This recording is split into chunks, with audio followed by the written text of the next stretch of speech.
नमस्कार दोस्तों। स्वागत है आपका आज की इस डिक्टेशन में। यदि आप स्टेनो के स्टूडेंट हैं तो चैनल को सब्सक्राइब करना ना भूलें ताकि स्टेनो से संबंधित हर प्रकार की जानकारी आपको समय पर मिलती रहे। तो चलिए डिक्टेशन को स्टार्ट करते हैं। डिक्टेशन शुरू होगी 5 सेकंड बाद।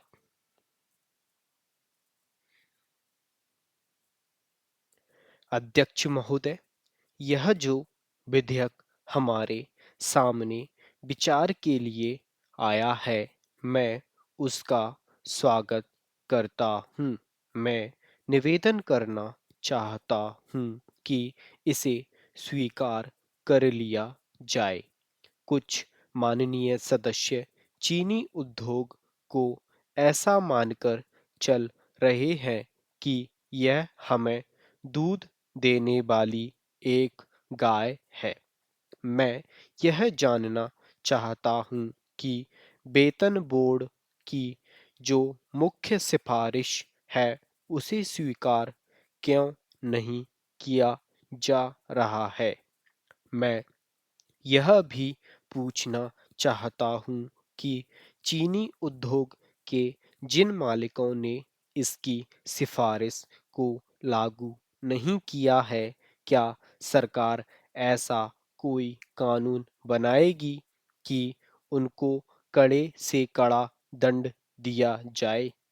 ऐसा कोई कानून आप उनके लिए बनाइए जिससे जेल की सजा उनको दी जाए। साथ ही यह जल्दी से जल्दी लागू हो ताकि इसका लाभ काफ़ी मजदूरों को मिले। कई सदस्यों के दिल में गरीब मजदूरों के प्रति बड़ी दया है और यह कहा जाता है कि यह जो श्रम विभाग है, यह मजदूर कल्याण करने वाला विभाग है। हर मजदूर का लाभ इससे होता है, परंतु यह हालत देखकर तो ऐसा लगता है कि हाथी के दांत खाने के और दिखाने के और हैं। पैरा महोदय, मेरा यह कहना है कि जिन मालिकों ने वेतन बोर्ड की सिफारिश को ठीक तरह से लागू नहीं किया है, उनके खिलाफ कड़ी कार्रवाई की जानी चाहिए। आज मजदूरों का शोषण किया जा रहा है। कई बरसों से इस चीनी उद्योग में उनका शोषण किया जा रहा है। ऐसे हजारों मामले चीनी उद्योग के अंदर हैं कि उनसे काम तो लिया जाता है बड़े पद का और वेतन छोटे पद का दिया जाता है। मैं कहना चाहता हूँ कि मजदूरों से जिस प्रकार का काम लिया जाता है, उन्हें वेतन भी उसके अनुसार ही मिले। इसकी व्यवस्था देखना भी अत्यंत आवश्यक है। मैं यह नहीं कहता हूँ कि सभी उद्योग अच्छे होंगे। आज काफ़ी उद्योगों की हालत खराब है। मेरा कहना है कि जो उद्योग खराब हालत में चल रहा हो, तो वहाँ जो कर्मचारी काम करते हैं, उनको उसका हिस्सेदार बनाया जाना चाहिए। सहकारिता के आधार पर उद्योग चलना चाहिए। उसके अपने हिस्सेदार मजदूर हों। इस पर मुझे कोई आपत्ति नहीं है। आज भी बड़े पैमाने पर हमारे किसान भाइयों को इन चीनी मिलों के मालिकों ने पैसा नहीं दिया है। किसानों का हर तरह से शोषण किया जा रहा है। पैरा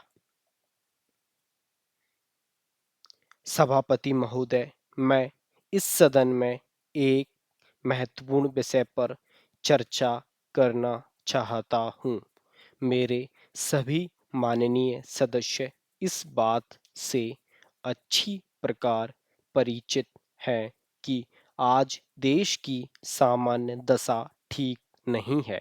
देश में बेकारी दिन प्रतिदिन बढ़ती जा रही है और उसको रोकने के लिए सरकार की ओर से कोई ठोस कदम अभी तक नहीं उठाया गया है।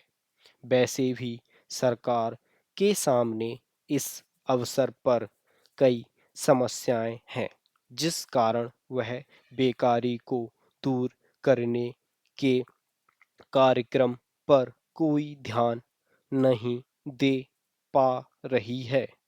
यदि यह भयंकर समस्या की ओर सरकार ने यथा समय ध्यान नहीं दिया और बेरोजगारी को दूर करने के लिए कोई निश्चित कार्यक्रम नहीं बनाया, तो देश का बेरोजगार वर्ग क्रांति के रास्ते पर बढ़ सकता है। यदि वास्तव में इस देश में इस प्रकार से बेरोजगारी के विरुद्ध क्रांति हुई, तो सरकार को बहुत बड़ी कठिनाइयों का सामना करना पड़ सकता है। अतः मेरा सुझाव है कि सरकार को जल्दी से जल्दी इस समस्या की ओर ध्यान देना चाहिए। बेरोजगार वर्ग के लिए ऐसा निश्चित कार्यक्रम बनाना चाहिए कि वे समय पर अपनी योग्यता के अनुसार रोजगार प्राप्त कर सकें। यदि सरकारी सेवाओं में सभी शिक्षित बेरोजगारों को स्थान नहीं भी मिल पाता है, तो उनके लिए कुटीर एवं लघु उद्योग स्थापित करके काम के अवसर बनाए जाने चाहिए। यही नहीं, शिक्षा प्रणाली में भी उचित परिवर्तन करने की आवश्यकता है। भारत जैसे देश में ऐसी शिक्षा दी जानी चाहिए ताकि युवा वर्ग कुटीर उद्योगों तथा लघु उद्योगों में रुचि ले सके और तकनीकी काम में भाग लेकर बेरोजगारी को दूर करने के साथ साथ देश को संपन्न बनाने में भी अपना योगदान दे सके। पैरा महोदय, अब मैं देश में फैले भ्रष्टाचार की ओर आपका तथा सदन में उपस्थित माननीय सदस्यों का ध्यान आकर्षित करना चाहता हूँ।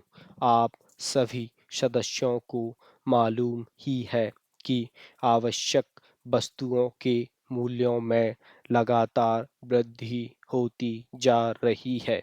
मूल्य वृद्धि के इस दौर में सरकार की ओर से कोई विशेष नियंत्रण नहीं रखा जा रहा है। परिणाम स्वरूप देश की जो आम जनता है, उसे बड़ी परेशानी का सामना करना पड़ रहा है। व्यापारी वर्ग मुनाफाखोरी की तरफ बढ़ता जा रहा है और आम जनता महंगाई से दबती जा रही है। यही नहीं, लोगों के पास आवश्यक वस्तुओं को खरीदने के लिए भी पैसा नहीं है।